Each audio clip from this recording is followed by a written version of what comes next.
പപ്പ വിളിച്ചത് ഞാൻ ആരോടും പറഞ്ഞില്ല. ഒറ്റക്കായ അവസ്ഥ ഓവർകം ചെയ്യാൻ വേണ്ടി പപ്പ ഒരുപാട് ബുദ്ധിമുട്ടുന്നുണ്ടെന്ന് എനിക്ക് മനസ്സിലായി. പപ്പയുടെ അടുത്തേക്ക് പോകണമെന്ന് ഞാൻ ഒരുപാട് വാശി പിടിച്ചിരുന്നു. കുറേ പേരുള്ള ഒരു കുടിസുമുറിൽ ജീവിക്കുന്ന പപ്പ ഒരു പെൺകുട്ടിയെ കൂടെ കൂട്ടാനുള്ള ചുറ്റുപാടല്ലാന്നും പറഞ്ഞ് എന്നെ ഒഴിവാക്കി. എന്നെ ഇട്ടിട്ട് പോയ പപ്പയോട് നല്ല ദേഷ്യം തോന്നിയിരുന്നു. പപ്പയുടെ ഭാഗത്ത് നിന്ന് ആലോചിക്കുമ്പോൾ പപ്പ ഇത് ശരിയായിരിക്കും, ഓരോരുത്തരും അവരവരുടെ ഇഷ്ടത്തിനനുസരിച്ച് ജീവിക്കണമെന്നാണ് പപ്പ എപ്പോഴും പറയാറ്.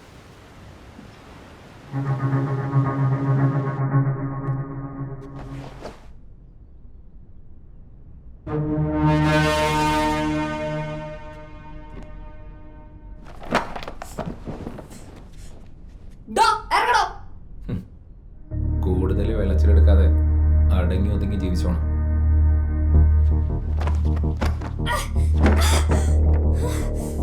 നിനക്ക് എന്തിന്റെ ബുദ്ധി കുഴപ്പടിയും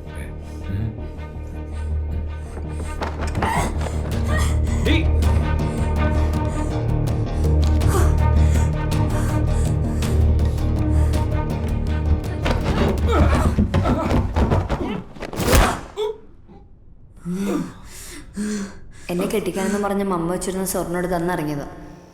അവനോട്ട് രണ്ടെണ്ണം കൂടെ പൊട്ടിക്കേണ്ടതായിരുന്നു.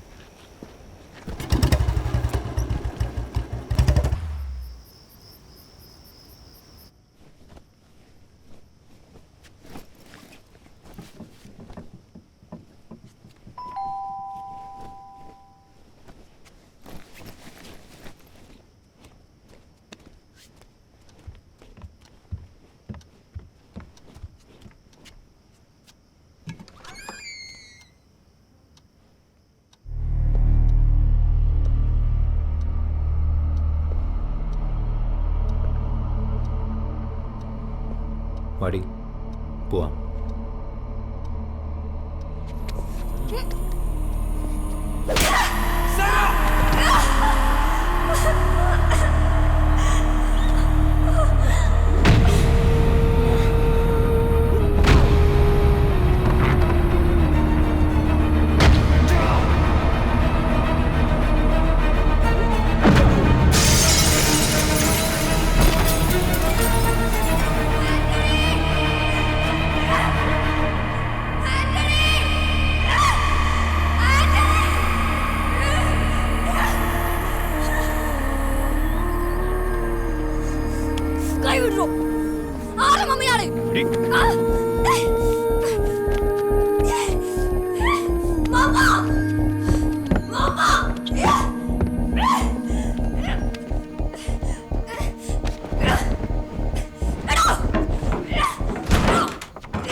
പെൺപിള്ളേരായ അടക്കി ഒതുക്കി വളർത്തണം.